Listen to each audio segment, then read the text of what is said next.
कुछ फैसले जिंदगी पर बहुत भारी पड़ते हैं। यह बात श्यामलाल जी को आज समझ में आई, जब विवाहित बेटी विधवा बन घर आकर बैठ गई। कितना कहा था श्रुति बेटा ने उसे पढ़ना है, पर नहीं। तब ऊंचे खानदान से रिश्ते आने के गुमान में किसी की नहीं सुनी। सोचते सोचते श्यामलाल जी अतीत में चले गए। सुनो, श्रुति की माँ राम बाबू ने अपनी श्रुति बेटिया के लिए बहुत बड़े खानदान का रिश्ता लड़के वालों का करोड़ों का घर व्यापार है। एक दिन श्याम बाबू अपनी पत्नी रामा जी से बोले, अरे पर अभी तो श्रुति पढ़ रही है, उम्र अभी क्या है उसकी, कुल 20। अभी क्या जल्दी है, शादी की 2-3 साल रुक जाओ, इतने पढ़ाई भी पूरी हो जाएगी और बिटिया अपने पैरों पर खड़ी हो जाएगी, सयानी भी हो जाएगी। रमा जी ने कहा, इतने अच्छे रिश्ते पैर पर नहीं उगते। श्रुति की माँ, जो तोरे वह और कर दिया ब्याह, तुम तैयार करो, बस अपनी श्रुति को राजी करेगी वहाँ। श्यामलाल जी बोले। श्यामलाल जी के आगे किसी की एक ना चली और श्रुति का रिश्ता कर दिया गया। बड़ा खानदान देखा, ना तो ज़्यादा पड़ताल की गई, दान दहेज भी भर भर के दिए। बाबूजी, इससे अच्छे यह पैसे मेरी पढ़ाई में लगा देते तो मैं अपने पैरों पर खड़ी हो जाती। एक दिन श्रुति ने श्यामलाल जी से हिम्मत करके कहा, बेटा तेरा दुश्मन नहीं हूँ मैं, तू वहाँ राज करेगी। राज, यह बोल श्यामलाल जी काम में लग गए।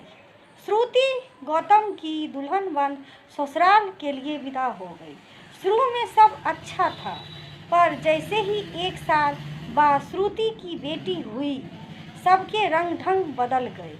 अब श्रुति की उस उम्र उस घर में एक नौकरानी की हैसियत रह गई, क्योंकि श्रुति की सास और दोनों जेठानियों को कोई लड़की नहीं थी, तो घर में उनकी ही चलती थी।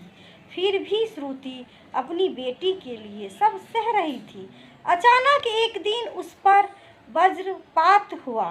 फैक्ट्री से घर आते में एक्सीडेंट में गौतम चल बसा और श्रुति शादी के 2 साल बाद ही विधवा हो गई। उसके ससुराल वालों ने श्रुति को यह कहते हुए निकाल दिया कि जब बेटा नहीं रहा तो हम दो का बोझ क्यों उठाएं। मजबूरन श्यामलाल जी को श्रुति और उसकी बेटी को घर लाना पड़ा।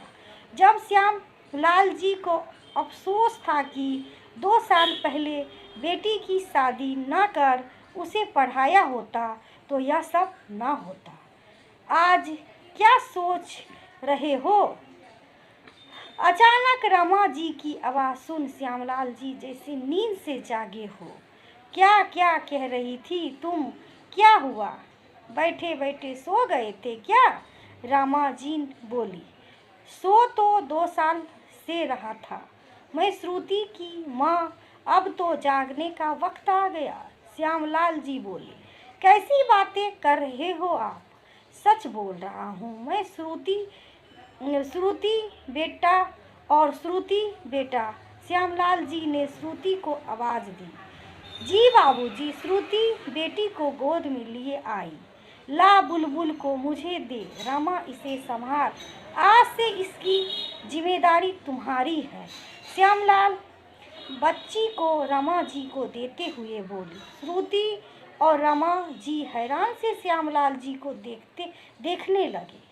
क्या देख रही हो तुम दोनों? मुझे मना 2 साल पहले मुझे बहुत बड़ी भूल हुई, जो श्रुति की पढ़ाई छुड़वा इसका ब्याह कर दिया, पर अभी भी देर ना हुई है। श्रुति तू तैयार हो, अभी हम कॉलेज जाएंगे और तेरी रुकी पढ़ाई को फिर से चालू कराएंगे। मेरी बेटी अपने पैरों पर खड़ी होगी, किसी पर बोझ नहीं होगी मेरी। श्यामलाल जी बोले। बाबूजी, श्रुति बस इतना बोली और रो पड़ी। ना मेरी बच्ची, तेरे इन आंसुओं का जिम्मेदार मैं हूँ, मुझे माफ कर दे। श्यामलाल जी हाथ जोड़ते हुए बोले, नहीं बाबूजी, यह मेरी किस्मत की थी।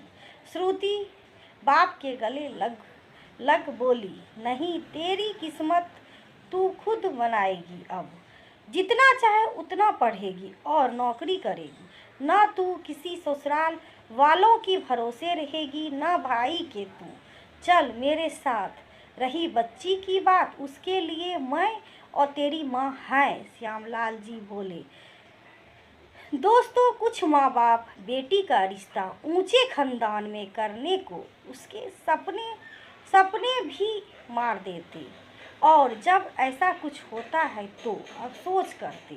जीना मरना किसी के हाथ में नहीं है, पर अपनी बेटियों को लायक बनाना तो हमारे हाथ में है। तो उनकी शादी की चिंता ना करते हुए उनकी पढ़ाई की चिंता, जिससे कल को कोई बेटी श्रुति की तरह दुख ना उठाए।